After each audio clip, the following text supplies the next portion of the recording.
أعوذ بالله من الشيطان الرجيم بسم الله الرحمن الرحيم Assalamualaikum warahmatullahi wabarakatuh. Wahai sahabat muslim yang beriman, selamat datang kembali di channel Amalan Akhirat. Pada video kali ini, saya akan membahas manfaat dan keutamaan melaksanakan salat tarawih di bulan Ramadan. Bulan Ramadan merupakan salah satu bulan yang paling istimewa di antara bulan lainnya. Selain menjalankan ibadah puasa wajib, salat tarawih juga menjadi salah satu ibadah yang spesial pada bulan Ramadan. Pasalnya, apabila seorang muslim menjalankan salat tarawih, maka akan mendapatkan pahala yang besar dan semua dosa-dosanya akan diampuni oleh Allah Subhanahu wa taala.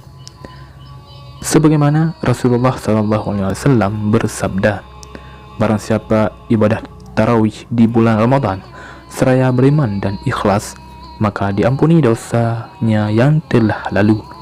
Hadis riwayat Bukhari dan Muslim. Salat tarawih memang dianjurkan untuk dilakukan secara berjamaah di masjid. Pasalnya, salat yang dilakukan secara berjamaah memiliki manfaat dan keutamaannya tersendiri, seperti dilipat gandakan pahalanya oleh Allah Subhanahu wa taala, meningkatkan silaturahmi hingga mendapatkan pahala saat berjalan menuju ke masjid. Meskipun demikian, salat tarawih juga dapat dilaksanakan sendiri di rumah apabila menimbulkan kekhawatiran atas gangguan keselamatan umat muslim. Tak terkecuali seperti yang terjadi saat ini. Dalam situasi seperti ini, seorang muslim dapat melakukan ibadah salat tarawih sendiri di rumah. Salat tarawih yang dilaksanakan secara berjemaah memiliki manfaat dan keutamaan daripada dilakukan sendiri. Sebagaimana Rasulullah SAW bersabda, salat berjamaah lebih utama dibandingkan salat sendirian dengan 27 derajat. Hadis riwayat Bukhari. Adapun manfaat dan keutamaan melaksanakan salat tarawih di bulan Ramadan, pada malam pertama keluarlah dosa orang mukmin yang melakukan salat tarawih sebagaimana ibunya melahirkan ia di dunia. Pada malam kedua, orang yang melaksanakan salat tarawih akan diampuni dosanya dan dosa kedua orang tuanya jika keduanya mukmin. Pada malam ketiga, para malaikat menyeru di bawah arsy, mulailah untuk melakukan amal kebajikan, maka Allah Subhanahu wa taala akan mengampuni dosa-dosamu yang telah lalu. Pada malam keempat, orang yang beriman akan mendapat pahala layaknya orang yang membaca kitab Taurat, Zabur, Injil, dan Al-Quran. Pada malam kelima, Allah Subhanahu wa taala akan menganugerahkan pahala layaknya orang yang salat di Masjidil Haram, Masjid Nabawi, dan Masjidil Aqsa. Pada malam keenam, Allah Subhanahu wa taala memberikan padanya pahala seperti pahala bagi orang yang melakukan tawaf di Baitul Ma'mur dan bebatuan memohonkan ampunan baginya. Pada malam ketujuh, bagi yang melaksanakan salat tarawih seakan-akan menemui zaman Nabi Musa dan menolongnya dari serangan bala tentara Fir'aun dan Haman. Pada malam ke-8, Allah Subhanahu wa taala akan memberikan segala sesuatu yang sudah diberikannya kepada Nabi Ibrahim alaihissalam. Pada malam ke-9, orang yang salat tarawih mendapatkan pahala seperti layaknya pahala ibadah yang dilakukan oleh para nabi. Pada malam ke-10, Allah Subhanahu wa taala akan memberikan kebaikan dunia dan akhirat bagi yang salat tarawih. Pada malam ke-11, bagi orang yang salat tarawih, kelak ia akan keluar dari dunia mati seperti hari di mana ia baru dilahirkan dari rahim ibunya. Pada malam ke-12, dia akan berjalan di hari kiamat dengan wajah yang bersinar bagaikan rembulan di bulan purnama. Pada malam ke-13, pada saat hari kiamat tiba, yang salat tarawih akan selamat dari segala macam keburukan. Pada malam ke-14, malaikat menjadi saksi bagi yang melaksanakan salat tarawih, sehingga kelak di hari kiamat dia tidak perlu dihisab atau dihitung amalannya. Pada malam ke-15, seluruh malaikat dan malaikat yang menjaga arasy bersama-sama mendoakan selamat kepada orang yang salat tarawih. Pada malam ke-16, Allah Subhanahu wa Ta'ala kelak akan menulisnya termasuk ke dalam golongan orang yang selamat dari api neraka dan mendapatkan keberuntungan masuk surga.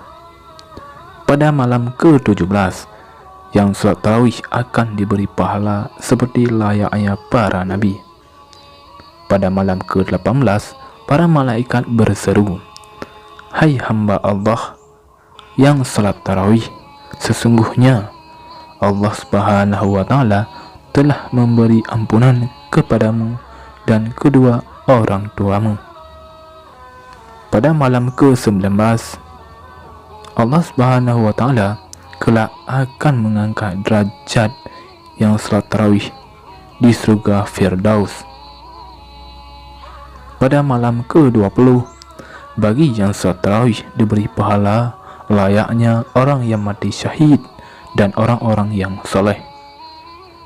Pada malam ke-21, Allah Subhanahu wa Ta'ala kelak akan membangunkan untuknya sebuah rumah yang terbuat dari cahaya di surga.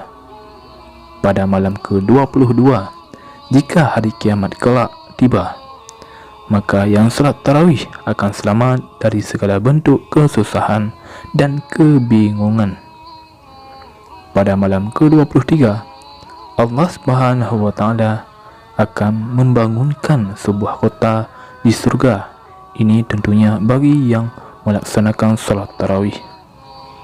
Pada malam ke-24, bagi yang melaksanakan salat tarawih, Allah Subhanahu wa Ta'ala memberikan 24 doa yang akan dikabulkan.